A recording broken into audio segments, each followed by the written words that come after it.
Trolling జరుగుతూ ఉన్నది, దాడి జరుగుతూ ఉన్నది అని చెప్పేసి చేతన్ గారు చెప్పిన తర్వాత సంఘీభావంగా ఈ సభలో భాగస్వామ్యం కావడం, ఈ సభలో పాల్గొనడం, ఒక అంబేద్కర్ వాదిగా కత్తి పద్మారావు గారి ద్వారా 4 అక్షరాలు నేర్చుకొని 4 మాటలు విని ఒక ఉద్యమకారుడిగా రూపాంతరం చెందడంలో, ఒక అంబేద్కర్ వాదిగా నన్ను నేను మలుచుకోవడంలో కత్తి పద్మారావు గారి దగ్గర నుంచి నేర్చుకున్న జ్ఞానం ఉంది కాబట్టి ఆ జ్ఞానాన్ని మళ్ళీ తిరిగి ఇలా కత్తి పద్మారావు గారి మీద జరుగుతున్న దాడిని ఎదుర్కోవడంలో ఖచ్చితంగా మీలో ఒకడిగా మీతో పాటుగా ఖచ్చితంగా నిలబడతానని చెప్పేసి చేతన్ గారికి చెప్పడానికి ఒక బాధ్యతగా ఇక్కడికి రావడం జరిగింది. ఖచ్చితంగా రౌండ్ టేబుల్ సమావేశం ఏ తీర్మానం చేసినా కూడా అందులో ఖచ్చితంగా రాబోయే రోజుల్లో కూడా నేను నాతో పాటు యూనివర్సిటీకి సంబంధించిన విద్యార్థి మిత్రులను కూడా ఖచ్చితంగా భాగస్వామ్యం చేస్తానని చెప్పేసి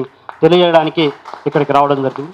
కత్తి పద్మారావు గారు అంటే తను వ్యక్తి కాదు, మనందరికీ తెలుసు. కోట్లాది మంది, ఈ దేశంలో ఉన్న కోట్లాది మంది అంటరాని కులాల, దళితుల, బహుజనుల, అణగారిన వర్గాల ఒక ఆత్మగౌరవ ధిక్కార పతాక అనే విషయం మనందరికీ తెలుసు.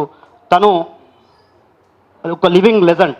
అంటే అంబేద్కర్ గారిని మనం చూడలేకపోవచ్చు, కానీ అంబేద్కర్ గారి తర్వాత ఒక రకంగా నేను అభినవ్ అంబేద్కర్ అనే పదాన్ని వాడను, కానీ ఖచ్చితంగా ఒక అక్షర యోధుడిగా అంబేద్కర్ నుంచి ఆ జ్ఞానాన్ని నేర్చుకొని ఒక నిఖార్సైన అంబేద్కర్ వాదిగా ఆచరణలో తన జీవితాన్ని పెట్టి ఈ దేశంలో, ఈ రాష్ట్రంలో కోట్లాది మంది దళితుల కోసం, అది కారంచేడు ఉద్యమం కావచ్చు, చుండూరు ఉద్యమం కావచ్చు, లక్ష్మీపేట లాంటి ఉద్యమాలు కావచ్చు, అనేక ఉద్యమాలలో తన జీవితాన్ని సర్వస్వం దారిపోసిన వాడు. కాబట్టి మనమందరం కూడా మన వంతుగా, మన కర్తవ్యంగా, మన బాధ్యతగా రాబోయే రోజుల్లో ఈ జరుగుతున్న దాడిని ఖచ్చితంగా తిప్పికొట్టాల్సిన బాధ్యత మనందరి మీద ఉన్నదని చెప్పేసి తెలియజేస్తూ, నేను మీతో పాటు ఖచ్చితంగా వీలైన కాడల్లా కూడా ఖచ్చితంగా వస్తానని చెప్పేసి తెలియజేస్తూ, యూనివర్సిటీ విద్యార్థి మిత్రులను కూడా ఇన్వాల్వ్ చేస్తామని చెప్పేసి తెలియజేస్తూ, ఈ అవకాశం ఇచ్చిన పెద్దలందరికీ జై భీమ్ ముగిస్తున్నాను. Thank you.